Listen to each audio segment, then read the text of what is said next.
Hello, everybody, and welcome back. Have a very exciting episode for you guys today. After hitting an 8-year high earlier this week, can the momentum that we see in silver come back and stay? So to answer those questions, or to discuss it at the very least, joining us today is none other than the legend himself, David Morgan. David, welcome back to the show. Well, Nick, thanks for putting me on the spot. And that's fine. It's good to be back with you. Yeah, well, it's always a pleasure to have you joining with us today. But as usual, before we dive into things, guys, if this is your first time joining us, please go ahead, subscribe to the channel. It really does make a difference in spreading the message of the honest money movement, and head over to Load.one to get your Load member account started today. So, David, let's just dive right into it. As we speak, silver is coming down from the craziness, but have you ever seen anything like the momentum we saw earlier this week in silver?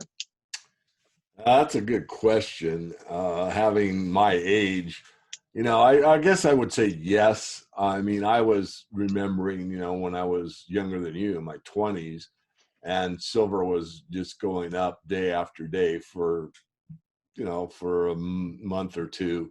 And I was driving, to my job, and I was making more money in the futures market in a day than I was making like in a month at work. And it was pretty exciting. So yeah, I would say yes, I have seen it in the past. What I didn't see back then, because we didn't have the internet, so we didn't have nearly the communications abilities that we have now. So there's no way to really know.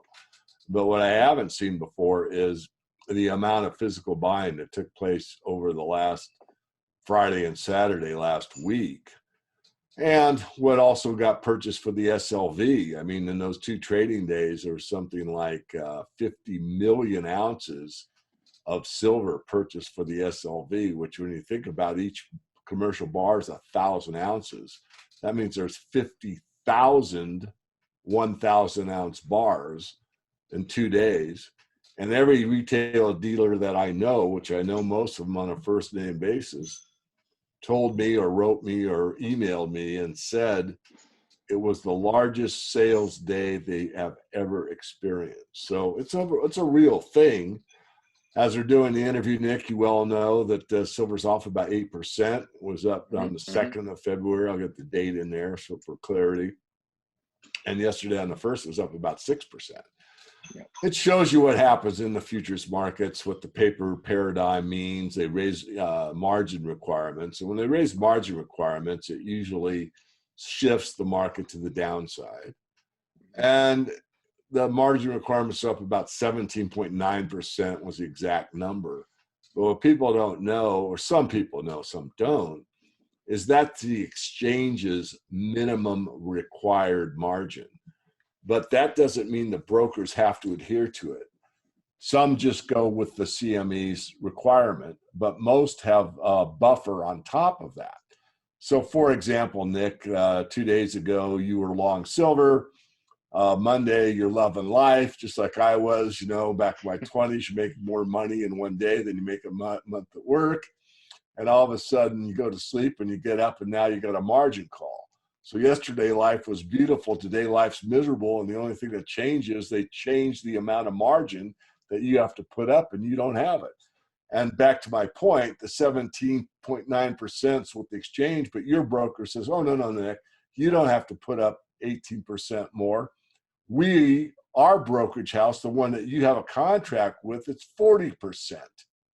So now what happens? I can't come up with $40,000, I'll just make up a number, 10,000, whatever it is for you, in 3 days, and send that in to keep my position in silver. So what happens? They sell you out, which means you have a lot of downward pressure, a lot of sales pressure in the futures market or in the paper market. So very dangerous game. I've always stressed physical. And the other side of the same coin, Nick, and I know I'm rambling on, but I'm hopefully making sense, is with like a product like AGX. You've got silver, and I would say, as an adjunct to physical, you can hold, which I've always stressed, and I won't back down on that. But you've got it in a form on your AGX wallet, which I have a fair amount, as you well know.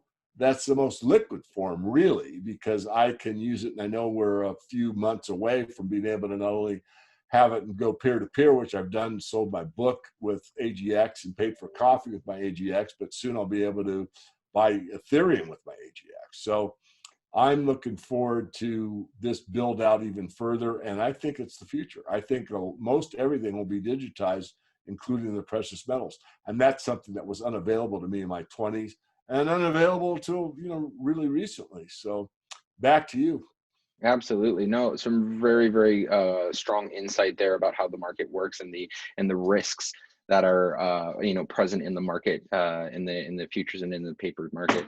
So my question to you is, how do you think this plays out? Do you think this was a one-hit wonder, or have we introduced an entirely new group of people to the silver market? Yeah, it's a very fair question, and I think a very important one. How it plays out, I don't know. I don't know if this is a 1 week phenomena or a 2 or 3 month grind where there's a lot of pressure on the paper pushers. What I do know, or I'm pretty certain of, is the conviction that we have awakened so many people to, one, truth about Wall Street, they're criminals for the most part. And two, it's not just us precious metals nuts where we're getting hammered by their rule book. And so that plays into what's inevitable.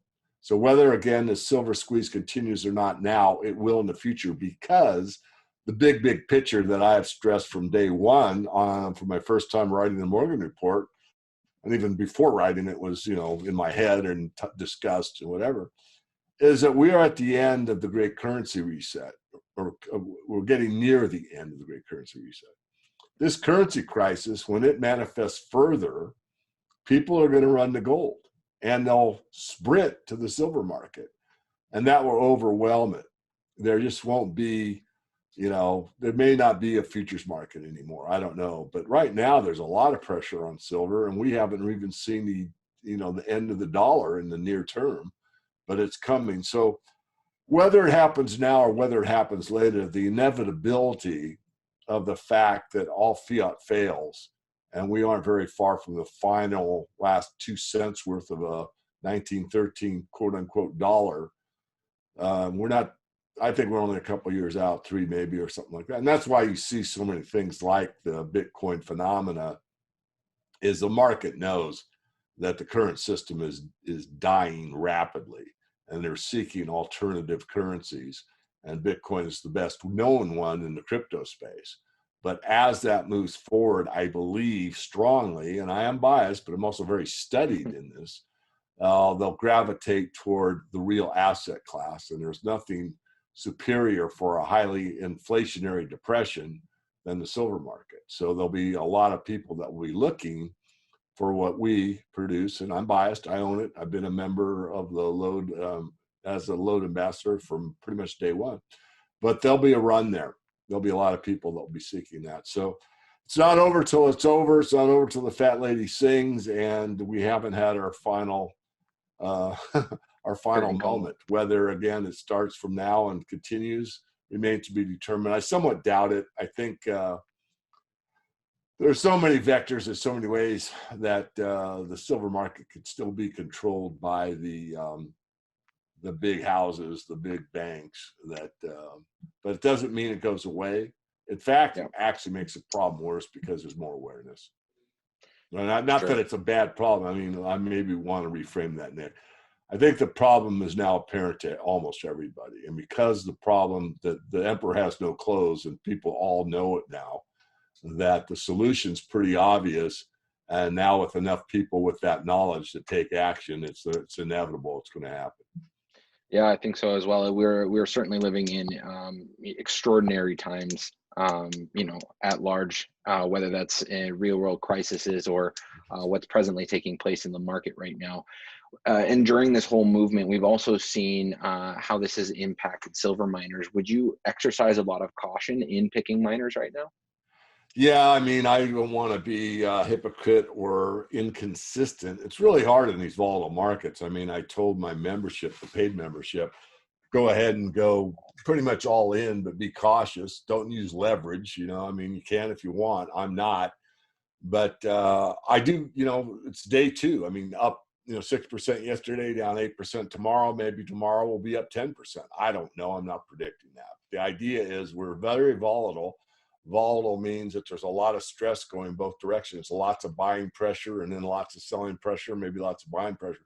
The point is, I think it's not over yet. I think it's going to at least the end of the week, but probably to the end of the month and maybe beyond. And time will tell if I'm correct or not. The point being that, yeah, I think you should be in this market. And the miners have really been the most beneficiary of it so far because the leverage you get with the mining share. And they're pretty liquid too. You know, you don't quite have as much funny business going on with the equity market, although there's plenty of it. I mean, GameStop proves it. My point being that as bad as that is, it's nothing comparable to what goes on in the futures exchanges. Couldn't agree more, David. Well, that's all of the questions we have for today. As always, it's a pleasure to have you on the show and to have you give us your insights. Any closing words for our audience before we wrap up? I will just say this, Nick. I do from time to time enter into the fray with some written words for the Load Project, and there's one I think you're going to quote that says something I said circa 2002, so almost 20 years ago, about the Great Silver Crisis. So you might pay attention to that if you're on the Load mailing list about what I had to say, and it's pretty prescient to where we are right now in what I consider to be the coming Great Silver Crisis. So I'll leave it at that. Absolutely. All right, David, take care. Thank you.